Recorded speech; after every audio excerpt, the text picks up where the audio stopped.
بسم اللہ الرحمن الرحیم. مائی ڈیئر اسٹوڈینٹس، ہم کل پڑھ رہے تھے کہ برطانوی آئین کی خصوصیات کون کون سی ہیں. تو ہم نے جو ہے وہ نظریہ اور عمل میں فرق تک ڈسکس کیا تھا. اس کے آگے جو ہے وہ ہم اب جو ہے اس کو جاری کرتے ہیں، اپنے لیکچر کے باقی حصے کو مکمل کرتے ہیں. اگلا پوائنٹ جو ہے وہ میرے پاس دو جماعتی نظام کا ہے، یعنی 2 پارٹی سسٹم ہے. برطانیہ میں شروع سے ہی جو ہے وہ دو جماعتی نظام رائج رہا. اس کا مطلب یہ نہیں ہے کہ وہاں تیسری جماعت کا قیام عمل میں نہیں آیا یا پھر اس کی آئین اجازت نہیں دیتا. دراصل روایات ایسی بن گئیں کہ تقریباً ہر دور میں جو ہے وہ دو ہی پارٹیاں ایک دوسرے کے مد مقابل رہیں. آغاز میں جو ہے وگ اور ٹوڈی پارٹی تھی، اور بعد میں جو ہے وہ ان کی جگہ پر لبرل اور کنزرویٹو جماعتیں جو ہیں وہ کام کرنے آئیں. 1900 میں لیبر پارٹی بنی اور اسے جنگ عظیم اول کے بعد عوام میں پذیرائی حاصل ہوئی. آہستہ آہستہ لیبر پارٹی نے جو ہے وہ لبرل پارٹی کی جگہ لے لی اور لبرل جو ہے وہ تقریباً ختم ہو گئی. برطانوی روایت کے مطابق میدان میں دو جماعتیں ہی رہی ہیں. آج کل دوبارہ لبرل کچھ مقبولیت حاصل کر رہی ہے، تاہم بنیادی طور پر دو ہی جماعتیں عوام میں جو ہے وہ مقبول رہی ہیں. 1980 کے عشرے میں ایک جماعت سوشل ڈیموکریٹک پارٹی بنائی گئی تھی، لیکن یہ زیادہ مقبولیت حاصل نہ کر سکی. 1983 کے انتخابات میں اس جماعت نے لبرل پارٹی سے انتخابی اتحاد کرتے ہوئے حصہ لیا اور متحدہ طور پر جو ہے یہ صرف 23 نشستیں حاصل کر سکیں. آئین نے جماعتوں کی تعداد پر کوئی پابندی عائد نہیں کی. آئین کے تحت قائم ہونے والی روایات نے دو جماعتی نظام کو تخلیق کیا. ایک جماعت جو ہے وہ انتخابات میں لازمی طور پر اکثریتی نشستوں پر قابض ہو جاتی ہے، اور دوسری جماعت جو ہے وہ ایک مضبوط حزب اختلاف کا کردار ادا کرتی ہے. برطانیہ کے پارلیمانی نظام کی کامیابی کا دار و مدار بڑی حد تک دو جماعتی نظام پر ہے. اگر زیادہ جماعتیں ہوتیں تو شاید یہ نظام اتنا مستحکم نہ ہوتا. دو جماعتیں ہیں، لہٰذا دونوں جو ہے وہ باری باری یا پھر جس کو عوام پسند کرتی ہے وہ حکومت بناتی ہیں. زیادہ جماعتوں والے نظام کا نقصان یہ ہوتا ہے کہ اگر کوئی بھی پارٹی واضح اکثریت حاصل نہ کر سکے تو پھر اسے دوسری جماعتوں کے ساتھ مل کر مخلوط حکومت بنانا پڑتی ہے، جو ہمیشہ ڈگمگاتی رہتی ہے اور جو وہ والی مضبوطی اپنے اندر نہیں رکھتی جو کہ اگر ایک پارٹی واضح اکثریت رکھتی ہے تو اس کے پاس جو مضبوطی ہوتی ہے. تو لہٰذا یہاں پر دو جماعتی نظام ہے. تو جمہوری نظام جو ہے یا پارلیمانی نظام جو ہے وہ بڑی خوبصورتی سے چل رہا ہے. اس کے علاوہ ہم دیکھتے ہیں کہ وہ کون کون سے بنیادی حقوق ہیں جو برطانیہ کے آئین میں جو ہے وہ شامل کیے گئے ہیں. برطانیہ میں شہریوں کو بغیر کسی امتیاز کے جو ہے تمام شہری حقوق اور آزادیاں حاصل ہیں. ان حقوق کا معیار بہت بلند ہے اور ان کے تحفظ کا بہترین بندوبست کیا گیا ہے. ایک دلچسپ بات یہ ہے کہ امریکہ، پاکستان، بھارت، روس اور دوسرے ممالک کے دساتیر یا آئین میں جو ہے وہ حقوق کی باقاعدہ فہرستیں موجود ہیں، اور اس طرح سے جو ہے وہ عوام کے حقوق کو محفوظ کیا گیا ہے یا تحفظ دیا گیا ہے. لیکن برطانیہ میں اس طرح کا کوئی ہمیں جو ہے وہ نظر نہیں آتی کوئی فہرست، بلکہ برطانیہ میں جو ہے نا وہ حقوق کو آئین نے جنم دیا، بلکہ حقوق آئین کی بنیاد بنے ہیں. حقوق کا مسودہ اور عرضداشت حقوق کے ذریعے سے عوام کو تمام بنیادی آزادیاں مل گئیں اور آئینی ڈھانچہ بعد میں ترتیب پاتا رہا. اس کے بعد جو ہے وہ آئینی ارتقاء ہوتا رہا اور عوام کی حقوق کی نشو و نما بھی ساتھ ساتھ ہوتی رہی. اسی طرح سے جو ہے وہ حبس بیجا کا قانون بھی رائج کیا گیا. عدالتوں نے حقوق کی تشکیل اور ترتیب میں بڑی مدد کی ہے۔ حقوق کو روایات کے تحت جنم ملا ہے۔ جب عدالتوں نے ان حقوق کو تسلیم کر لیا تو پھر انہیں مزید تحفظ مل گیا۔ برطانیہ کا رسمی قانون ایسے ہی حقوق کے مجموعے کا نام ہے، اور برطانیہ نے اپنے متعدد قوانین کے ذریعے سے شہریوں کی آزادیوں کو مزید استحکام بخشا۔ کہنے کو پارلیمنٹ مقتدر اعلیٰ ہے اور جب چاہے عوام کے متعلق کوئی بھی فیصلہ کر سکتی ہے، حتیٰ کہ شہریوں کے بنیادی حقوق کو معطل کر سکتی ہے یا پھر سرے سے وقت اور حالات کے مطابق انہیں ختم کر سکتی ہے، لیکن حقیقت میں وہ ایسا نہیں کرتی۔ کیونکہ اس پر رائے عامہ کا دباؤ ہوتا ہے۔ اخبارات، رسائل کے علاوہ ابلاغ عامہ کے تمام ذرائع جو ہیں وہ ان حقوق کی حفاظت کرتے ہیں۔ اس طرح پارلیمنٹ کا اقتدار اعلیٰ شہریوں کے حقوق کے لیے مضر ثابت نہیں ہوتا۔ پارلیمنٹ نے ہمیشہ جو ہے وہ حقوق کا احترام کیا ہے اور کبھی بھی روایات کو جو ہے وہ نہیں توڑا۔ لہٰذا برطانیہ میں جو ہے وہ تمام شہریوں کو بہت زیادہ حقوق اور آزادیاں حاصل ہیں۔ اس کے علاوہ جو ہے وہ ہم دیکھتے ہیں کہ یہاں پہ قانون کی حاکمیت ہے، رول آف لاء ہے۔ قانون کی حاکمیت سے مراد 3 چیزیں لی جاتی ہیں۔ قانون سب سے اعلیٰ ہو اور قانون کی نظر میں سب برابر ہوں اور تمام شہریوں کو ایک ہی قانون کے تحت جو ہے وہ سزا دی جائے۔ تو یہ 3 خصوصیات اگر پائی جاتی ہیں تو ہم کہتے ہیں کہ قانون کی حاکمیت ہے۔ تو یہ جو ہے وہ برطانیہ میں پایا جاتا ہے۔ برطانیہ میں جو ہے وہ قانون سب سے بالا تر ہے اور کوئی بھی فرد یا ادارہ کسی طور پر بھی قانون کی گرفت سے نہیں بچ سکتا۔ اسی طرح سے قانون کی نظر میں سب برابر ہیں۔ رنگ و نسل، مذہب، ملت اور زبان اور ثقافت کا اس میں کوئی عمل دخل نہیں ہے۔ قانون سب کے ساتھ ایک جیسا سلوک کرتا ہے۔ سب شہریوں کے لیے ملک میں ایک ہی قانونی ڈھانچہ ہے۔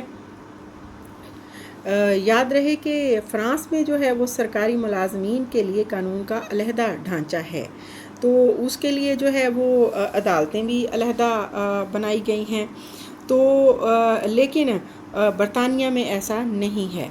اس کے علاوہ جو ہے وہ یہاں پر کسی بھی فرد کو بغیر مقدمہ چلائے جو ہے نا وہ سزا نہیں دی جا سکتی، اور نہ ہی بغیر وجہ بتائے جو ہے وہ اسے گرفتار کیا جا سکتا ہے یا پھر اس کو جو ہے وہ حوالات میں بند کیا جا سکتا ہے۔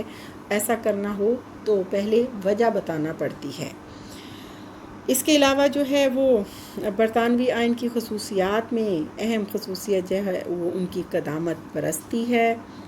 ان کا قدیم اپنی روایات سے پیار ہے یا ان روایات کو مضبوطی سے پکڑے رکھنا ہے۔ ہم جانتے ہیں کہ انگریز قوم جو ہے وہ انقلاب میں بھی قدامت پرست ہے۔ دستور کا ارتقاء جب شروع ہوا تو بادشاہ کا عہدہ پہلے سے موجود تھا۔ دارالامراء بنا تو اس میں مخصوص طبقہ یعنی امراء ہی شریک ہوئے۔ اس کے بعد جو ہے وہ جمہوریت پھیلی، عوامی حقوق کو تسلیم کیا گیا اور جدید نظام حکومت جو ہے وہ اختیار کیا گیا، لیکن قدیم اداروں اور روایات کا احترام جاری رہا۔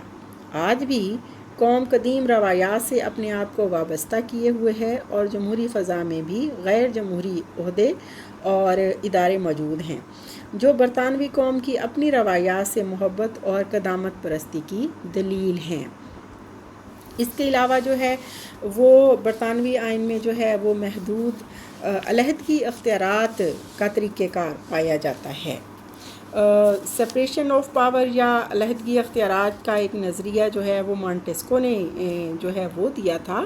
اس کے مطابق جو ہے وہ حکومت کے تینوں ادارے جو ہیں انتظامیہ، مقننہ اور عدلیہ علیحدہ جو ہے بالکل کام کرتے ہیں۔ کوئی ایک ادارہ جو ہے وہ دوسرے میں جو ہے وہ دوسرے ادارے کے اختیارات میں جو ہے وہ عمل دخل نہیں رکھتا یا کوئی مداخلت نہیں کرتا۔ تو یہ علیحدی اختیارات جو ہے وہ امریکہ میں پایا جاتا ہے، تو مونٹیسکو کا خیال تھا کہ یہاں پر جو ہے وہ محدود علیحدگی اختیارات کا تقریباً جو ہے وہ نظریہ ہے۔ مثلاً برطانوی نظام کے مشاہدے میں یہ آیا ہے کہ برطانیہ میں قانون سازی کا کام پارلیمنٹ کرتی ہے، انتظامی فرائض جو ہے وہ وزیر اعظم اور کابینہ جو ہے وہ انجام دیتے ہیں، اور اسی طرح سے عدالتی فرائض جو ہیں وہ عدلیہ نبھاتے ہیں۔ تو در حقیقت یہ علیحدگی اختیارات نہیں ہے، خصوصاً پارلیمنٹ اور کابینہ تو بہت سارے معاملات میں آپس میں مل جل کر کام کرتی ہے، البتہ عدلیہ بالکل آزاد ہے۔ اس لیے ہم کہہ سکتے ہیں کہ برطانیہ میں اختیارات کی علیحدگی جو ہے وہ محدود پیمانے پر پائی جاتی ہے۔ آج عدلیہ جو ہے وہاں پر پوری طرح آزاد ہے، اور حکومت کے دوسرے ادارے، پارلیمنٹ اور انتظامیہ کا اس پر کوئی دباؤ نہیں ہے۔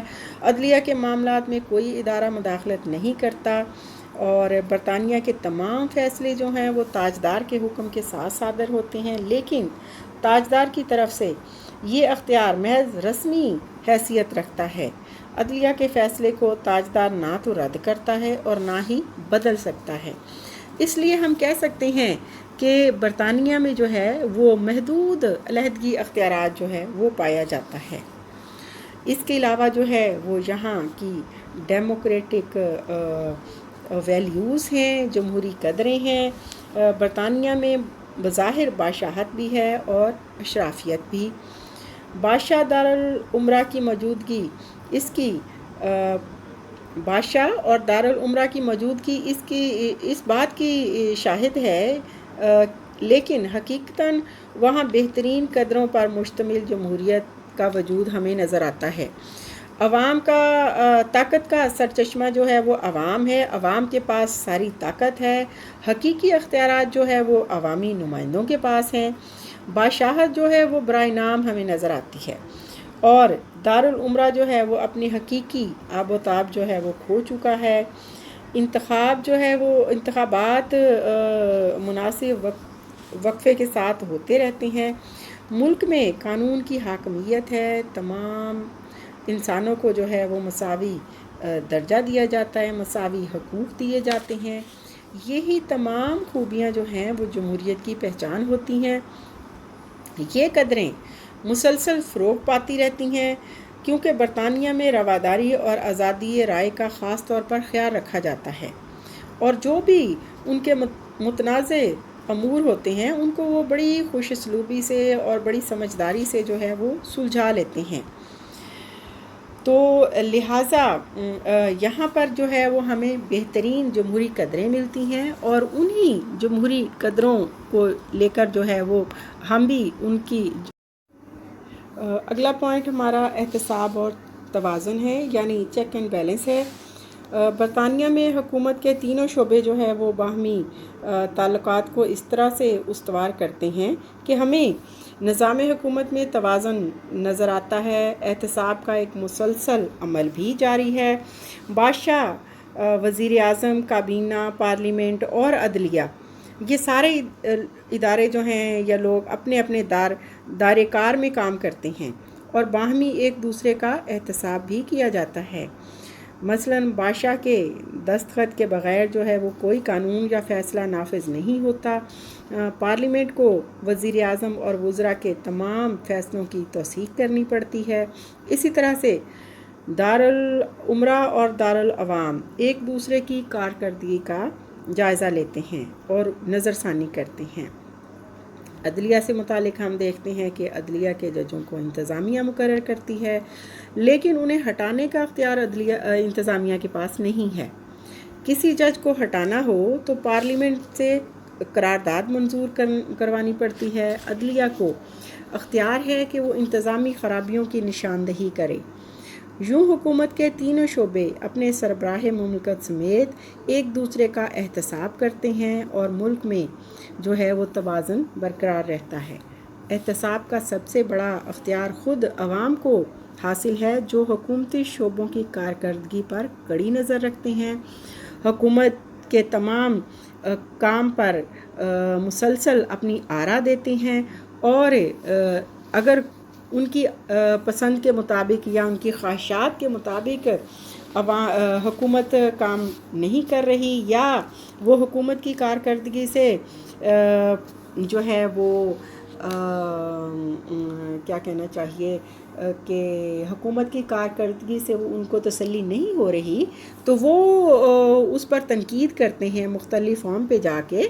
تو اس طرح سے حکومت کو پتہ چلتا ہے اور عوام کی آرا کا، تو لہٰذا وہ پھر عوام کی آرا کے مطابق یا ان کی خواہشات کے مطابق جو ہے وہ کام کرنے کی کوشش کرتی ہے. اس طرح سے جو ہے وہ استصواب رائے یا ریفرینڈم کا جو ہے وہ حق بھی یہاں کے عوام کو حاصل ہے. یہ ایک نئی روایت ہے جو چند سال پہلے متعارف کروائی گئی. استصواب رائے کے بارے میں ہے کہ عوام سے جو ہے وہ کسی بھی قومی مسئلے پر براہ راست رائے لے لی جاتی ہے، اور اس میں جو ہے وہ ہمیں نظر آتا ہے کہ 1975 میں استصواب رائے ایک کروایا گیا تھا. وہ برطانیہ میں یورپی مشترکہ منڈی سے متعلق تھا، کیونکہ برطانیہ جو ہے وہ یورپی مشترکہ منڈی میں داخل ہونا چاہتا تھا، تو اس کے لیے اس نے اپنی عوام سے پوچھا کہ وہ ایسا کرے یا نہ کرے. اس کے علاوہ جو ہے وہ عوام کی بہت بڑی اکثریت نے اس کے حق میں جب ووٹ دیا تو انہوں نے پھر اس میں جو ہے وہ شرکت کر لی. اس کے علاوہ جو ہے وہ 1978 میں اسکاٹ لینڈ کو داخلی خود مختاری دینے کے سوال پر بھی استصواب رائے کروایا گیا. اس کے بعد جو ہے وہ برطانیہ کا آئین ہمیں بادشاہت، اشرافیت اور جمہوریت کا حسین امتزاج نظر آتا ہے. مثلاً برطانیہ میں عملاً تو عوامی حکومت ہے، عوام کی حکومت ہے، عوام جو ہے وہ چنتے ہیں حکومت کے اراکین کو، لیکن بظاہر جو ہے وہ برطانوی نظام بادشاہت، اشرافیہ اور جمہوریت کا ایک خوشگوار امتزاج ہے. دنیا بھر میں آج کل بادشاہت جو ہے وہ ختم ہو رہی ہے، دم توڑ رہی ہے، یا بادشاہت کو پسند نہیں کیا جا رہا، لیکن برطانوی تاجدار کے خاتمے کی کوئی صورت ہمیں نظر نہیں آتی. اسی طرح سے عمرہ کی نمائندگی کرنے والا ایوان، مثلاً ایوان بالا جو ہے وہ بھی یہاں پر اب تک قائم ہے. یوں یہ نظام بیک وقت بادشاہت، اشرافیت اور جمہوریت کی ساری خصوصیات اپنے آپ میں سموئے ہوئے ہمیں نظر آتا ہے اور بہترین انداز میں چل رہا ہے. اس کے بعد جو ہے وہ یورپی یونین کا آئین اور قوانین جو ہے وہ کانسٹیٹیوشن میں شامل ہیں. یورپی یونین کا آئین اور قوانین مکمل طور پر جو ہے وہ اب برطانوی آئین کا حصہ بنا دیے گئے ہیں، اور اس طرح برطانوی آئین کی اہم خصوصیت یہ ہے کہ یہ جو ہے وہ یورپی ممالک کے آئین اور قوانین کو ملکی قوانین پر فوقیت حاصل ہوگی. اور برطانوی قوانین میں بہت ساری تبدیلیاں اس وجہ سے ہوئی ہیں تاکہ برطانوی قوانین کو یورپی قوانین اور آئین کے مطابق ڈھالا جا سکے. اسی طرح سے آج یورپی آئین جو ہے وہ برطانوی آئین کا ایک اہم حصہ بن چکا ہے. مائی ڈیئر اسٹوڈنٹس، یہ ہمارا جو ہے وہ برطانوی آئین کی خصوصیات کا لیکچر جو ہے وہ یہاں پر ختم ہوتا ہے. یہ تمام خصوصیات جو ہیں وہ برطانوی آئین میں پائی جاتی ہیں جو ہم نے آج مکمل کیا اپنا لیکچر، اور آپ نے جو ہے وہ اس کو اچھے طریقے سے پڑھنا ہے اور اس کی اسائنمنٹ بنا کر جو ہے وہ سبمٹ کروانی ہے.